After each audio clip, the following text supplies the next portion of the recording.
Hi, நான் உங்கள் கார்த்தி. இப்ப நான் வந்திருக்கிறது வந்து பாத்தீங்கன்னா கோயம்புத்தூர் தான். அம்மா பேர் வந்து ஜானகி. அம்மாவுக்கு வந்து பாத்தீங்க அப்படின்னா யூரின் போற இடத்துல வந்து கேன்சர். அது மட்டும் கேன்சர் மட்டும் கிடையாது, இன்னும் 2-3 வியாதிகளும் அம்மாவுக்கு இருக்கு. இவ்வளவு டேப்லெட் வந்து அம்மா சாப்பிட்டுட்டு இருக்காங்க. அது போக வந்து பாத்தீங்கன்னா அம்மாவுக்கு வந்து 3 பெண் குழந்தைகள். 3 பெண் குழந்தைகளுக்கு திருமணம் ஆகல. ஒரு குழந்தைக்கு பிக்ஸ் வருது, இன்னொரு அக்காவுக்கு வயசு 40, அவங்களுக்கும் ஏதோ ஒரு பாதிப்பு இருக்கு.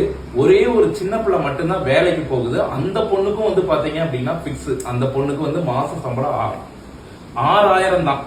அந்த பொண்ணோட காசை வச்சுதான் வீட்டு வாடகை, இவங்களுடைய மாத்திரை மருந்து எல்லாமே. என்னால முடிஞ்ச உதவிய அம்மாவுக்கு நான் வந்து மாசம் மாசம் பண்ணிடுறேன். ஆனா ஃபேமிலி வந்து கொஞ்சம் பெருசுங்க. ஏன் அப்படின்னு கேட்டீங்கன்னா 3 பொம்பளை பிள்ளைங்க இருக்காங்க. 3 பொம்பளை பிள்ளைங்களும் மருந்து சாப்பிடுறாங்க, மாத்திரை மருந்து சாப்பிடுறாங்க. என்னால முடிஞ்சதை பண்ணிடுறேன். மாசம் மாசம் அம்மாவுக்கு பண்ண முடியுமா அப்படின்னு கேட்டா என்னால அதை வந்து சரியா சொல்ல முடியல. ஏன்னா நான் நிறைய பேருக்கு இன்னும் உதவி பண்ணிட்டு இருக்கேன். தயவு செய்து அம்மா ஃபேமிலிக்கு மட்டும், வேற யாருக்காகவும் நான் கேட்கல, வேற எல்லாத்துக்கும் நான் பண்ணிக்கிறேன்.